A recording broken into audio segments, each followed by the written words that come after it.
ಮೋದಿ ಹೆಸರು ಕೂಡ Epstein files ಅಲ್ಲಿ ಕೇಳೋಕ್ ಸಿಕ್ತು. ಇಸ್ರೇಲ್ಗೆ ಹೋಗಿದ್ದು ಕೂಡ ಅಮೆರಿಕದ ನಿರ್ದೇಶನದ ಮೇಲೆ ಅನ್ನೋ ರೀತಿಯಲ್ಲಿ ಅಲ್ಲಿ ಚರ್ಚೆ ಆಗಿತ್ತು. ಹೀಗಾಗೇನೆ ಈ ಯುದ್ಧದಲ್ಲಿ ಯಾರೆಲ್ಲ ಕೈ ಜೋಡಿಸ್ಕೊಂಡಿದ್ದಾರೆ, somehow they want to save them self, including ಪ್ರಧಾನಿ ನರೇಂದ್ರ ಮೋದಿ ಅವರು ಕೂಡ ತಮ್ಮನ್ನ ತಾವು ರಕ್ಷಣೆ ಮಾಡಿಕೊಳ್ಳೋ ಸಲುವಾಗಿಯೇ ಇರಾನ್ ಪರವಾಗಿ ಬೆಂಬಲ ಸೂಚಿಸುವ ಪ್ರಯತ್ನ ಮಾಡ್ತಿಲ್ಲ. ಸೋಷಿಯಲ್ ಮೀಡಿಯಾ ಸರ್, ಜನ ಸೋಷಿಯಲ್ ಮೀಡಿಯಾದಲ್ಲಿ ಸುಳ್ಳು ಬರುತ್ತೆ, ನಿಜಾನು ಬರುತ್ತೆ. ಅದಕ್ಕೆ ನಮ್ಮ ವೇದಿಕೆ ಮೂಲಕ ಅದಕ್ಕೆ ಇತ್ಯರ್ಥ ಆಗ್ಬಿಡ್ಲಿ, ಒಂದು ಕರೆಕ್ಟ್ ಆದ ಉತ್ತರ ಸಿಗ್ಲಿ ಅನ್ನೋ ಕಾರಣಕ್ಕೆ ನನ್ನ ಪ್ರಶ್ನೆ. ನೋಡಿ, ಇದರೊಳಗೆ ಇನ್ನೊಂದು ಹೇಳ್ತೀನಿ. ಈಗ ಎಪ್ಸ್ಟೀನ್ ಫೈಲ್ ನಲ್ಲಿ ಮೋದಿ ಅವರ ಹೆಸರು ಬಂತು, ಅದು ಇದು ಅಂತ ಹೇಳ್ತಾ ಇದ್ರಲ್ಲ, ಹಂಗೇನಾದ್ರೂ ನಿಜವಾಗ್ಲೂ ಇದ್ದಿದ್ರೆ ಬಂದಿದ್ರೆ ಇಲ್ಲಿನ ಗೃದ್ರ ಪಕ್ಷಿಗಳು ಯಾರಿದಾರಲ್ಲ ಅವರು, ಅಂದ್ರೆ ವಲ್ಚರ್ಸ್, ಅವರು ಇಷ್ಟು ದಿವಸ ಬಿಡ್ತಿದ್ರ? ಎವಿಡೆನ್ಸ್ ಕೊಡ್ಲಿ. ಅಂದ್ರೆ ಅದು ಇಲ್ಲ, ಅಂದ್ರೆ ಏನೋ ಇಲ್ಲ ಅಂದ್ರೆ ಇಲಿ ಹೋಯ್ತು ಅಂದ್ರೆ ಹುಲಿ ಹೋಯ್ತು ಅನ್ನೋರು ಅಟ್ಲೀಸ್ಟ್ ಇಲಿನಾರು ಹೋಗಿದ್ದಿದ್ರೆ ಹೇಳ್ಬೋದಾಗಿತ್ತು. ಅದೂ ಇಲ್ಲ ಮೊದಲನೇದಾಗಿ. ಸೊ ಏನೇ ಜಗತ್ನಲ್ಲಿ ಏನೇ ತಪ್ಪಾಗ್ಲಿ, ಏನೋ ದೊಡ್ಡದಾಗ್ಲಿ, ಮೋದಿ ಇದ್ದಾರೆ ಅದ್ರ ಜೊತೆಗೆ, ಮೋದಿ ಅವರು ಹೇಗೋ ಶಾಮೀಲಾಗಿದ್ದಾರೆ, ಪ್ರಯತ್ನ ಮಾಡ್ತಾ ಇದ್ದಾರೆ, ಸಾಕಷ್ಟು ವರ್ಷದಿಂದ ಪ್ರಯತ್ನ ಮಾಡ್ತಾ ಇದ್ದಾರೆ. ಅದು ಯಾವುದೂ ಅಂಟ್ತಾ ಇಲ್ಲ. ರಫೇಲ್ ಇರ್ಬೋದು, ಇನ್ನೂ ಸಾವಿರ ಏನೇನೋ ಎಲ್ಲ ಹೇಳಿದ್ರು, ಅದು ಯಾವುದೂ ಅಂಟ್ಲಿಲ್ಲ. ಆಯ್ತು, ಹೊಸದು ಸಿಕ್ಕಿದ ತಕ್ಷಣ ಇವಾಗ ನಮಗೆ ಗೊತ್ತಲ್ವಾ, ಎಲೆಕ್ಷನ್ ಗೆದ್ದ ತಕ್ಷಣ ಇ ವಿ ಎಮ್ ಆಯ್ತು, ಅದನ್ನೆಲ್ಲ ಟೆಸ್ಟ್ ಆಯ್ತು, ಎಲ್ಲ ಮುಗೀತು, ಅದು ನಿಲ್ಲಿಲ್ಲ. ಆಮೇಲೆ ಇವಾಗ SIR ಮಾಡ್ತಾ ಇದ್ದಾರೆ, ಆದ್ರಿಂದ ಗೆಲ್ತಾ ಇದ್ದಾರೆ, ಇನ್ನು ಅದೂ ನಿಲ್ಲಲ್ಲ. ಇನ್ನೊಂದು ಅಂದ್ರೆ ಹೊಸದು ಸೋಲಿಗೆ ಕಾರಣಗಳನ್ನ ಹುಡುಕ್ತಾನೆ ಇರ್ತಾರೆ. ಜಯಕ್ಕೆ ಕಾರಣ ಬೇಕಾಗಿಲ್ಲ, ಸೋಲಿಗೆ ಕಾರಣ ಹುಡುಕ್ಬೇಕಾಗತ್ತೆ. ಆದ್ರಿಂದ ಇದು ಊಹಾಪೋಹಾನೆ ಅಷ್ಟೇ ಹೊರತು, ಆಯ್ತು ಏನೋ ಮನರಂಜನೆಗೆ ಎಲ್ಲರೂ ಮಾತಾಡ್ತಾರಲ್ಲ, ಹಂಗಿರ್ಬೋದು ಹಿಂಗಿರ್ಬೋದು ಅಂತ ಇವತ್ತೊಂದು ಅವಕಾಶ ಸಿಕ್ಕಿದೆ ಸೋಷಿಯಲ್ ಮೀಡಿಯಾದಲ್ಲಿ, ಎಲ್ಲರಿಗೂ ಹರಟುತ್ತಿದ್ದಾರೆ ಅನ್ನೋದು ಅಷ್ಟೇ ನನ್ನ ಅಭಿಪ್ರಾಯ. ಇದರಲ್ಲಿ ಒಂದು ಮಾತಿದೆ, ಮೋದಿ ಅವರು ನೇರವಾಗಿ ಇದರಲ್ಲಿ ಭಾಗವಹಿಸ್ತಾ ಇರ್ತಕ್ಕಂಥ ಯಾರೂ ಒಪ್ಪೋದಿಲ್ಲ. 99% ಆಫ್ ಇಂಡಿಯನ್ಸ್ ಆಗಲಿ ಔಟ್ಸೈಡ್ ಇಂಡಿಯಾ ಒಪ್ಪಲ್ಲ. ಆದರೆ tell me your friends, I will tell you what you are. ನಾವು ಇಲ್ಲಿ 4 ಜನ ಕೂತಿದ್ದೀವಿ.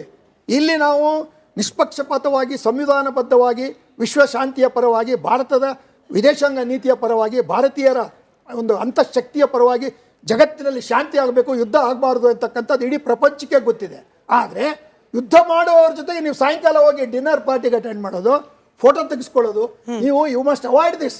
It is not an ordinary thing. What she is saying is correct. ಯಾಕಂದ್ರೆ ಅದು ಆಪ್ಟಿಕ್ಸ್ ಇದೆಯಲ್ಲ, ಅದು ಬಹಳ ಬೇಗ ಹರಡುತ್ತೆ. ಸುಳ್ಳು ಎಷ್ಟು ಬೇಗ ಹರಡುತ್ತೆ ಅಂದರೆ, ಈ ಒಂದು ಬಾಂಬ್ ಇದೆಯಲ್ಲ, ಬಾಂಬಿನ 100% ಬೇಗ ಹರಡುತ್ತೆ. ಅದರಿಂದ ಇದನ್ನು ಅಲ್ಲಗಳಿತಕ್ಕಂಥದ್ದನ್ನು ನಮ್ಮ ಮಿನಿಸ್ಟ್ರಿ ಆಫ್ ಎಕ್ಸ್ಟರ್ನಲ್ ಅಫೇರ್ಸ್ ಮಾಡಬೇಕು. We have nothing to do with Epstein file, and it is foolish and ridiculous to say that Modi and Hardeep Puri and others are involved in this. If the opposition has got proof, you let them produce ಎಂತಕ್ಕಂಥ ಒಂದು ನೈತಿಕ ಸ್ಥೈರ್ಯ ಇದೆಯಲ್ಲ, ಯಾಕೆ ಹೇಳಬಾರ್ದು ಅನ್ನೋದು ಒಂದು ಹೇಳ್ಬಿಡ್ತೀನಿ ತುಂಬಾ ಅಂದ್ರೆ ಅದಕ್ಕೊಂದು ಲೆಜಿಟಿಮೆಸಿನೇ ಕೊಡಬಾರ್ದು ಸರ್.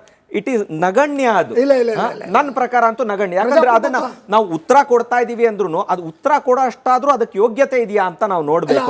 ಪ್ರಜಾಪ್ರಭುತ್ವದಲ್ಲಿ ಎಲ್ಲರಿಗೂ ಮಾತಾಡೋ ಅಧಿಕಾರ ಇದೆ, ಆದ್ರೆ ಅಧಿಕಾರದಲ್ಲಿದ್ದವರು ಜವಾಬ್ದಾರಿಯಿಂದ ಮಾತಾಡಬೇಕಾಗುತ್ತೆ. ಪ್ರಶ್ನೆ ಕೇಳೋದೇನು, ಸಾರ್ವಜನಿಕರ ದೃಷ್ಟಿಯಿಂದ ಪ್ರಶ್ನೆ ಕೇಳ್ತಾ ಇದ್ದಾರೆ. ಅವ್ರು ನಮ್ಮ ಪರವಾಗಿ ಕೇಳ್ತಾ ಇಲ್ಲ. ಸಾರ್ವಜನಿಕರು ಇದನ್ನ ಸಾಲ್ವ್ ಮಾಡದ ಪಜಲ್ ತರ ಉಳಿದು ಬಿಡುತ್ತೆ ಅಂತ ಹೇಳಿ, ಸಾಲ್ವ್ ಮಾಡದ ಪಜಲ್ ಈ ಉತ್ತರನೇ ಕೊಡದೆ ಹೋದ್ರೆ, ನೀವು ಹೇಳ್ದಾಗೆ ನಾವು ಕ್ಲಿಯರ್ ಹ್ಯಾಂಡ್ ಅನ್ನೋ ಮೆಸೇಜ್ ಹೆಂಗ್ ಪಾಸ್ ಆಗುತ್ತೋ ಅದ್ರ ಜೊತೆಯಲ್ಲೇ ಕೂಡ ಅರೆ ನಿಜ ಇದ್ದಿದ್ರೆ ಉತ್ತರ ಕೊಟ್ಬಿಡ್ತಾ ಇದ್ರು, ಏನೋ ಇರ್ಬೇಕು ಅದಕ್ಕೆ ಮೌನವಾಗಿರ್ತಿದ್ರು ಅನ್ನೋದು ಸಾಮಾನ್ಯ ಜನರ ತಲೆಯಲ್ಲಿ ಉಳಿಯೋ ಅನುಮಾನ ಅಂತ. ಈಗ ಉತ್ತರ ಯಾರು ಪ್ರಶ್ನೆ ಕೇಳ್ತಿದಾರೋ ಅವರಿಗೆ ತಕ್ಕನಾದ ಉತ್ತರ ಸೋಷಿಯಲ್ ಮೀಡಿಯಾದಲ್ಲಿ ಜನಾನೇ ಕೊಡ್ತಾ ಇದ್ದಾರೆ. ಸೊ ಆದ್ರಿಂದ ಸರ್ ಒಂದ್ ನಿಮಿಷ ಹೇಳ್ತೀನಿ ಸರ್, ಏನಂದ್ರೆ ಎಲ್ಲಿಂದ ಪ್ರಶ್ನೆ ಹುಟ್ಟುತ್ತೆ, ಯಾರು ಕೇಳುತ್ತೆ ಅಷ್ಟ್ರ ಮಟ್ಟಿಗೆ ಉತ್ತರ ಕೊಟ್ರೆ ಸಾಕು. ಯಾರಿಗೆ ಎಷ್ಟು ಬೆಲೆ ಕೊಡಬೇಕು ಅಷ್ಟು ಕೊಟ್ರೆ ಸಾಕಾಗುತ್ತೆ. ಎಲ್ಲದಕ್ಕೂ ಸರ್ಕಾರಗಳು ಅಂದ್ರೆ ಹಾದಿ ಬೀದಿಲಿ ಹೋಗೋರೆಲ್ಲ ಮಾತಾಡ್ತಾ ಇರೋದಕ್ಕೆಲ್ಲ ಉತ್ತರ ಕೊಡ್ತಾ coming back to the war. ಇಲ್ಲ ಶರೀಫ್ ಅವ್ರೆ, ನೀವೇ ಹೇಳಿದ ಮಾತುಗಳಿಂದ ನಾನು ಪ್ರಶ್ನೆ ಕೇಳ್ತಾ ಇದ್ದೀನಿ. ನೀವೇ ಹೇಳ್ರಿ, ಇರಾನ್ ವಾಸ್ ಲೈಕ್ ಅ ನಾಟಿ kid in the class room ಅಂತ ಹೇಳಿ. ಈಗ ಅಲ್ಲಾಗ್ತಾ ಇದ್ದಂತಹ ಅರಾಜಕತೆ, ಅಲ್ಲಿ ತರ್ತಾ ಇದ್ದಂತ ಕೆಲ ನಿಯಮಗಳ ವಿರುದ್ಧವಾಗಿ ಪ್ರೊಟೆಸ್ಟ್ ಮಾಡಿದವರನ್ನು ಕೂಡ ಅವ್ರು ಉಸಿರಾಡದೇ ಇರೋ ರೀತಿಯ ವಾತಾವರಣದಲ್ಲಿ ಇಟ್ಟಾಗ ಅಲ್ಲಿ ಡೆಮೋಕ್ರಸಿನೂ ಇಲ್ಲ ಸರ್. ಅವ್ರನ್ನ ತೆಗೆದುಹಾಕ್ಬಿಟ್ಟು ಬೇರೆಯವ್ರನ್ನ ನಾವು ಕೂರಿಸ್ತೀವಿ ಅನ್ನೋ ಅಧಿಕಾರ ಅಲ್ಲಿನ ಜನಕ್ಕೂ ಕೂಡ ಇಲ್ದಾಗ ಈ ನಾಟಿ ಕಿಡ್ ಅನ್ನ ಟೇಮ್ ಮಾಡೋ ಪ್ರಯತ್ನ ಯಾರಾದ್ರೂ ಮಾಡ್ಬೇಕಲ್ವಾ? ನಾಟಿ ಕಿಡ್ ಅನ್ನ ಟೇಮ್ ಮಾಡೋರು ಅವರ ಸಮಾಜದಲ್ಲಿನೇ ಇರಾನ್ನಲ್ಲಿ ಇರತಕ್ಕಂಥವರೇ ಮುಂದೆ ಬಂದು ಮೂವ್ಮೆಂಟ್ ಶುರು ಮಾಡಿ ಅದರಲ್ಲಿ ಬದಲಾವಣೆ ತರಬೇಕು. ನೋಡಿ, ಅದೇ ಹಂಗೆ ನಿಯಮ ಅದೇ ಇರೋದು. ಇವಾಗ ಅಫ್ಘಾನಿಸ್ತಾನಲ್ಲಿ ಏನೋ ಪ್ರಾಬ್ಲಮ್ ಇದೆ ಇಟ್ಕೊಳ್ಳಿ, ಅಲ್ಲಿರುವ ಜುಡಿಷಿಯರಿ ಮೂಲಕ ಅಲ್ಲಿ ಬದಲಾವಣೆ ತರಬೇಕು, ಇಲ್ಲ ಅಲ್ಲಿರುವತಕ್ಕಂಥ ಹೋರಾಟಗಾರರ ಮೂಲಕ ಏನಾದರೂ ಚೇಂಜಸ್ ಬರಬೇಕು. ನಾವು ಭಾರತೀಯರು ಇವಾಗ ಆಲ್ರೆಡಿ ಅವ್ರ ಜೊತೆಗೆ ಒಂದು ಸಂಬಂಧ ಇಟ್ಕೊಂಡಿದ್ವಿ, ಒಡಂಬಡಿಕೆ ಮಾಡ್ಕೊಂಡಿದ್ವಿ. ನಾವು ಮೂಗು ತೋರಿಸ್ಕೊಂಡು ಹೋದ್ರೆ ಇವಾಗ ಅನ್ವಾಂಟೆಡ್ ಆಗಿ ನಾವು ನಮ್ಮ ಮೇಲೆ ಸುಮ್ಮನೆ ಪ್ರಾಬ್ಲಮ್ ಅನ್ನೋದು ನಾವು ತಿರುಗಿ ತೊಗೊಂಡು ಬರ್ತೀವಿ. So therefore it has be a calculated affair. ಇದನ್ನು ನಾವು ಬಂದು ಓಕೆ ನಾವು ಬಂದು ಲಿಟ್ರೇಚರ್ ಮೂಲಕ ಇಲ್ಲ ಡಿಪ್ಲೊಮಸಿ ಮೂಲಕ ಅವರಿಗೆ ನಾವು ಉಪದೇಶ ಮಾಡಬಹುದು. We can give them literature. ನಂಗೊಂದು ಚಿಕ್ಕ ಅಬ್ಜೆಕ್ಷನ್ ಇದೆ sir. When somebody who is naughty and can also be dangerous, ಅಂಗಳದಲ್ಲಿ ನ್ಯೂಕ್ಲಿಯರ್ ಬಾಂಬ್ ಮಾಡ್ತಿರ್ಬೇಕಾದ್ರೆ ನಾವು ಕವಿತೆ ಬರ್ಕೊಂಡು ಅಥವಾ ಕವನ ಬರ್ಕೊಂಡು ನಾವು ಪಾಠ ಮಾಡ್ತೀವಿ ಅವ್ರಿಗೆ ಅಂತಂದ್ರೆ, ಅಥವಾ ಪ್ರತಿಭಟನೆ ಮಾಡಿಕೊಂಡು ವರ್ಷಾನ್ಗಟ್ಲೆ ಸ್ಟ್ರೆಚ್ ಮಾಡಿ ಆಮೇಲೆ ಬದಲಾವಣೆ ತರ್ತೀವಿ. ನೀವು ಹೇಳಿದ್ದೆಲ್ಲ ಎಲ್ಲಿ ವರ್ಕ್ ಆಗುತ್ತೆ ಅಂದರೆ, ಭಾರತದಂಥ ಸುಭದ್ರ ಪ್ರಜಾಪ್ರಭುತ್ವ ವ್ಯವಸ್ಥೆಯಲ್ಲಿ ಜುಡಿಷಿಯರಿ ಒಪ್ಪೋಣ, ಅದಾದ ನಂತರ ಎಕ್ಸಿಕ್ಯೂಟಿವ್ ಲೆಜಿಸ್ಲೇಚರ್ ಏನಾದರೂ ಒಪ್ಪೋಣ, ಆದರೆ ಅಲ್ಲಿದ್ದು ಡೆಮೋಕ್ರಸಿ ಅಲ್ಲ. ಇದಕ್ಕೆ ಮುಂಚೆನೇ ನಾನು ಹೇಳಿದ್ದೀನಿ, the person who has misused the nuclear weapons ಅದು ಅಮೆರಿಕಾನೇ ಇದಕ್ಕೆ ಮುಂಚೆ ಕೂಡ ಪ್ರಪಂಚದಲ್ಲಿ ಮೊದಲನೇ ಬಾರಿ ನ್ಯೂಕ್ಲಿಯರ್ ವೆಪನ್ಸ್ ಅನ್ನ ಹಿರೋಶಿಮಾ ನಾಗಾಸಾಕಿನಲ್ಲಿ ಉಪಯೋಗ ಮಾಡ್ತಿರ್ಲಿಲ್ಲ ಅನ್ನೋದಕ್ಕೆ ಯಾವುದೇ ರೀತಿ ಸಾಕ್ಷಿ ಇಲ್ಲ. ಫುಲ್ ಆಗಿ ಕೇಳ್ಕೊಳ್ಳಿ. ಇವಾಗ ಅದರ ನಂತರ ವೆಪನ್ಸ್ ಆಫ್ ಮಾಸ್ ಡಿಸ್ಟ್ರಕ್ಷನ್ ಇದೆ ಅಂತ ಹೇಳಿ ಇರಾಕ್ ಮೇಲೆ ಧ್ವಂಸ ಮಾಡಿದ್ದು ಅಮೆರಿಕ, ಆದರೆ ಇವತ್ತುವರೆಗೂ ವೆಪನ್ಸ್ ಆಫ್ ಮಾಸ್ ಡಿಸ್ಟ್ರಕ್ಷನ್ ನ ಕಂಡುಹಿಡಿಯಕ್ಕೆ ಆಗಲಿಲ್ಲ. ಸೊ ಹಾಗಾಗಿ ಎಲ್ಲಾ ಕಡೆನೂ ವಯೋಲೇಷನ್ ಮಾಡೋದು ಅಮೆರಿಕ ಇರುವಾಗ ಇರಾನ್ ಬಗ್ಗೆ ಮಾತಾಡಕ್ಕೆ ಇವ್ರಿಗೆ ಏನು ಅರ್ಹತೆ ಇದೆ ಅಂತ ಇನ್ನೂ ಅವ್ರು ಇವತ್ತುವರೆಗೂ ಒಂದು ವೆಪನ್ ಕೂಡ ಇರಾನ್ ಬಂದು ನ್ಯೂಕ್ಲಿಯರ್ ಎನರ್ಜಿಗೋಸ್ಕರ ಮಾಡ್ತಾ ಇದ್ದಾರೆ, ರಿಸರ್ಚ್ ಮಾಡ್ತಾ ಇದ್ದಾರೆ.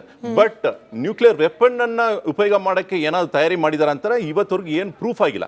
ಪ್ರೂವ್ ಆಗದೆ ಇರುವಾಗ ನಾವು ಮಾತಾಡೋದು ಒಂದೇ ಒಂದು ವಿಷಯ ಮುಗಿಸ್ಬಿಡ್ತೀನಿ. ಇವಾಗ ಎಪ್ಸ್ಟೀನ್ ಫೈಲ್ಸ್ ಬಗ್ಗೆ ಮಾತಾಡಿದ್ವಿ. ಎಪ್ಸ್ಟೀನ್ ಫೈಲ್ಸ್ ಅಲ್ಲಿ ಪ್ರಧಾನಿಯ ಹೆಸರು ಬಂದ ಮೇಲೆ he doesn't become crook or he doesn't become an accused. ಹೆಸರು ಎಲ್ಲಾ ಹೆಸರು ಬಂದಿದೆ ಅಲ್ಲಿ.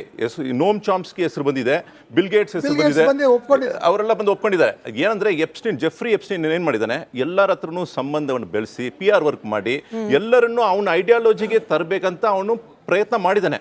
ಅದರಲ್ಲಿ ಒಂದು ಸ್ಟೇಟ್ಮೆಂಟ್ ಇದೆ, ಮೋದಿ ಹಿ ಸ್ಯಾಂಗ್ ಅಂಡ್ ಹಿ ಡ್ಯಾನ್ಸ್ಡ್ ಅಂತ ಒಂದೇ ಸ್ಟೇಟ್ಮೆಂಟ್ ಅದು, ಬೇರೆ ಏನಿಲ್ಲ.